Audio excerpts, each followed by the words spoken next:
Hello, Kramer's Corner with a daily technical update on the currency markets, the interest rates, and cryptocurrencies.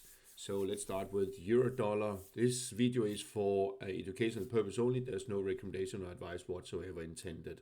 Euro dollar sliding lower overnight and could push down to support at 116.40 and the 61.8 retracement here just around 116.35. There is risk lower to the 786 retracement at 115.75 though, at the lower part of the cloud if it takes out that level. Sterling dollar really doing nothing, but I think it will test the support here at 135.25. Could do it today or in a few days before the weekend. 55 moving average tracking it lower there, 100 also there. There is positive sentiment on the RSI because we were above 60 threshold, but it is under pressure really to turn this around. It needs to get back above the resistance of 135.75 and especially the peak here at 136. Euro sterling, well, really not doing much. It is in a bearish trend, could bounce a little bit, but look at this, 55, 100 and 200 all declining, pushing it lower. We are below the cloud. There's not negative sentiment on the RSI, but I think we will see it. And if it takes out 83.35 here, well, then expect a push to at least down to 86, possibly lower. Dollar yen on the move after a move yesterday during European session, pushing higher and has taken out as we speak the peak there at 160.45 and is likely to push higher. RSI back above 60 threshold, indicating or supporting bullish trend towards 161, 161.55 could be a next level that we could reach within a couple of weeks, a week or so. Euro yen bouncing yesterday, the day before yesterday, and continued yesterday above 61.8 retracement, and could be pushing towards a previous peak at 187.95, just below 188. Positive sentiment on the RSI, no divergence, indicating likely higher levels, and I think we will see this peak here being challenged fairly shortly, possibly with a push towards 189 area, where we have the 161.8 projection of just above that level. Aussie yen flirting with this trend line here, still crawling slowly higher. We're still in a bullish trend, but as we can see here also on the RSI, the strength indicator is sliding lower.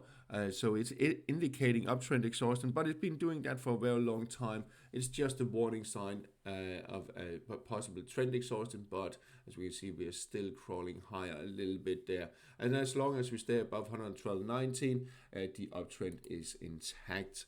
Sterling yen higher yesterday and is likely to push higher towards 217, which is just around the 2% projection of this correction there, and I think we will see also that crawling higher here in the coming days, and the uptrend is intact as long as we stay above 213.90.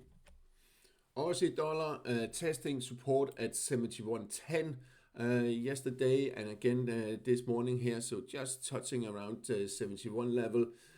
If it takes out the 71 here, well, we could see a setback further down to possibly 69.65, key strong support. But there's also support here at around the 55 moving average and 70.60. That's the 38.2 retracement also, so that could be just small moves really on the Aussie dollar. If it takes out the peak there at 72, then I think it will also take out that peak and push higher towards 73. Dollar Canada, well, resistance here at 137.15.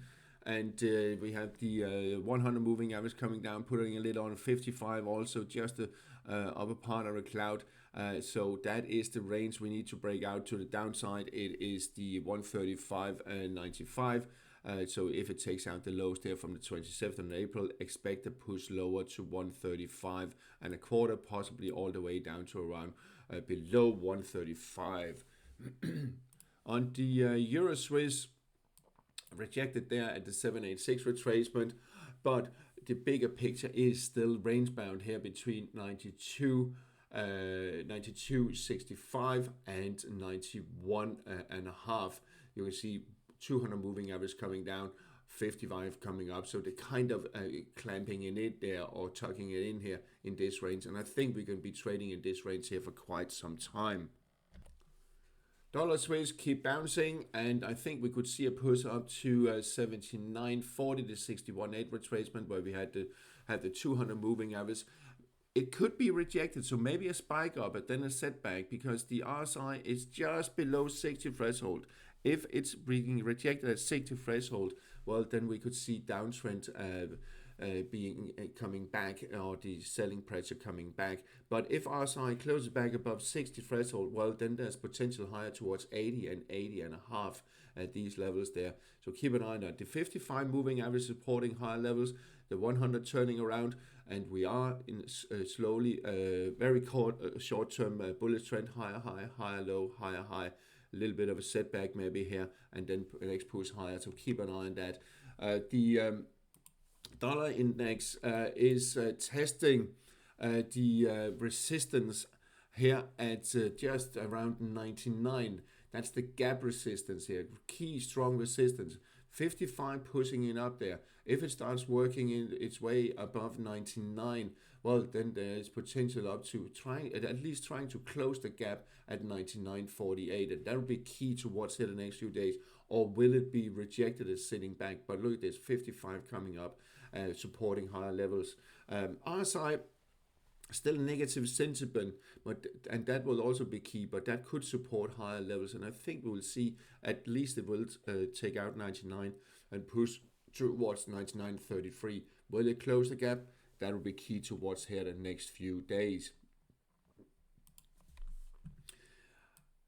We had a push higher the past couple of days on the US 10-year Treasury yields pushing higher. I warned you about it. 436 was the key resistance, and now just below the 786 retracement there at 443. I think we will see a US 10-year Treasury yield have a go at the previous peak there, just around 448, 446, and I also think it will take it out, and that could mean a push above 4.5 towards 460, 457, 58, which is 138.2 projection of this correction here. So higher yields are in the cards, and that's probably because the crude oil is pushing higher, as mentioned yesterday that it was likely to do. The EU 10-year yields also pushing higher. Yesterday hasn't opened just yet, but I think it will open higher. It could very well open above 313, and if it does, and I think it will push higher towards 320, 322, and there could be higher levels in the horizon here in the coming weeks above 322. And if I just add another level to it, that's the 161.8 projection.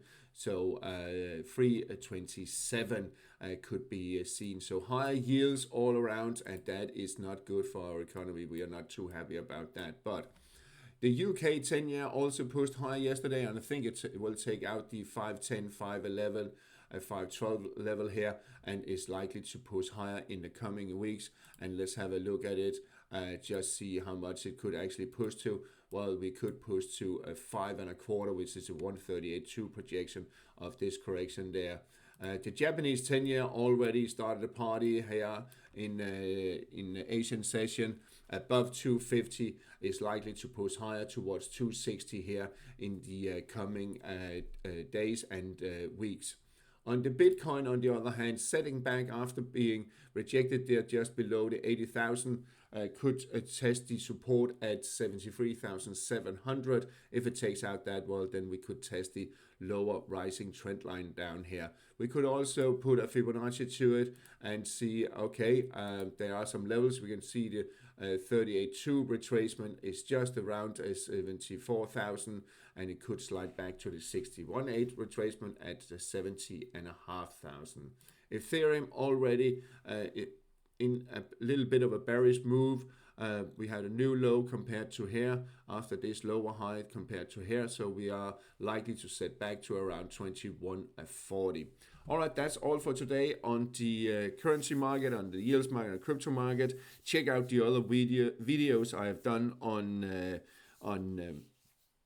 the equity market. If you're interested in that, I went through about 20 of the biggest semiconductors, and also yesterday's video on the commodities market, where I go through the gold and the oil market. It is all out on Substack yesterday, so check out my Substack account and Kramer's Corner, and have a nice day.